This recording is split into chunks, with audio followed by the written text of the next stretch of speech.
So we're going to continue now in our study of box plots to talk about something called an outlier. So this data here that I have is the points scored by the Chicago Bulls team members from the 1997 to 98 season. What I'd like you to do is I'd like you to open up your calculator. If you have any data in there, press Control N, get a new table. From here, remember, I'm going to go down to my list and spreadsheet page. So let's see, maybe I'm going to title this list Points, or we'll say PTS for points.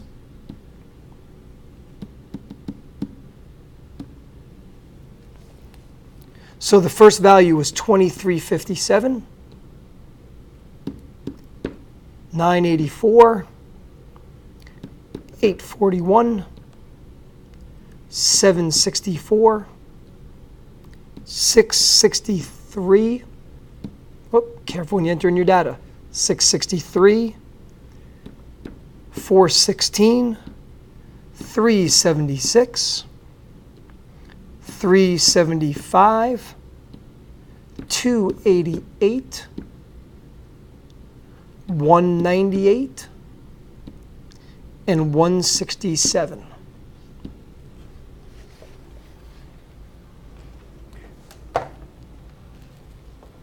So from yesterday, just a quick review.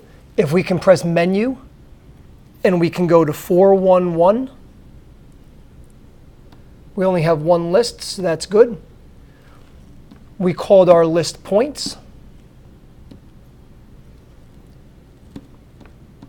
We'll tab down and press OK, and we get our list of data. It ended up right here for me with my 5-number summary. So if I want to make my box and whisker plot from here, I could plot these 5 values. But remember, I want to let the calculator do the work. So I'm going to go Control, and I'm going to press the letter I for a new page. Do you remember which one we choose? Hopefully you said 5. Data and statistics. Let's work our way down to the bottom. Click on there to enter in your variable. We're choosing points. There's our dot plot. Do you remember how to make a box plot? Yeah, it's under Menu. We press Menu. We go to Plot Type. We press 2 for box plot. There's our box plot. Wait, what happened? You see this point that's sticking way out at the end here? If I go out to it, 2357, way out at the end. Do you remember that value? That one there is 984, but 984 is not the maximum in this case. 2357 is. Well, if you look at the table, if we go back for a moment to the table, just staring at the numbers and thinking about them for a minute, there were, a couple people in the 200 to 300s, 400s, 600, 700, 800, 900 points, and then all of a sudden this one guy gets more than double the amount of the second guy. He really carried that team. He was really like the most prolific scorer. He was the best scorer they had. So that's what we call an outlier. That dot that wasn't attached to the box indicated that the data had an outlier in it.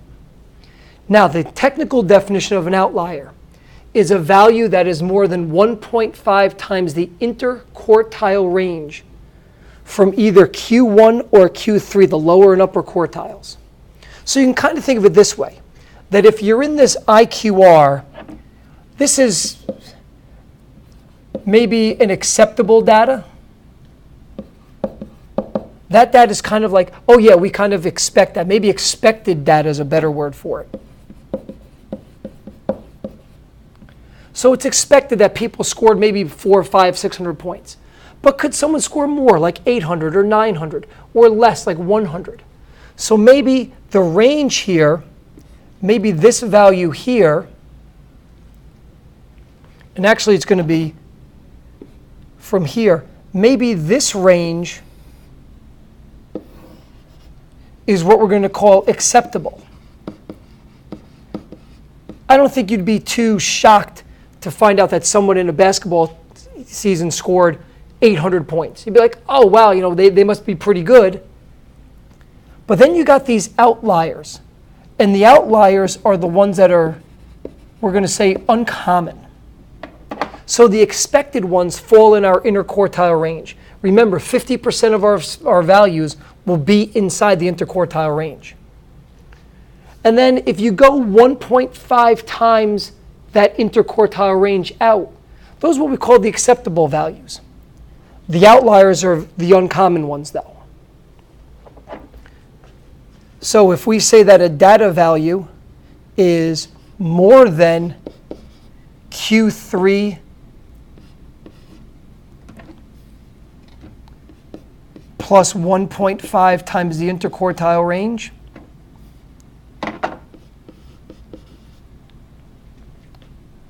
or if we say that the data is less than Q1 minus 1.5 times the interquartile range, that's going to give us our outlier. The calculator will find it for you. The calculator will give you that data point, whether it's an extreme maximum or an extreme minimum. But that will give you the outliers. And something interesting about the outliers will greatly affect the mean of the data. But it doesn't really affect the median too much at all. Remember, the mean is the average of the data. So if I go back to my table for a minute, if I'm averaging these scores, and I add up the ones from 167 to 984, and then divide by the number of points I have, then adding that 2357, that really screws things up for us. That really makes it a little challenging. It really skews our data. So the outliers really do affect the mean, not so much the median though. So hopefully that helps you get better with your box plots and also helps you understand what an outlier is.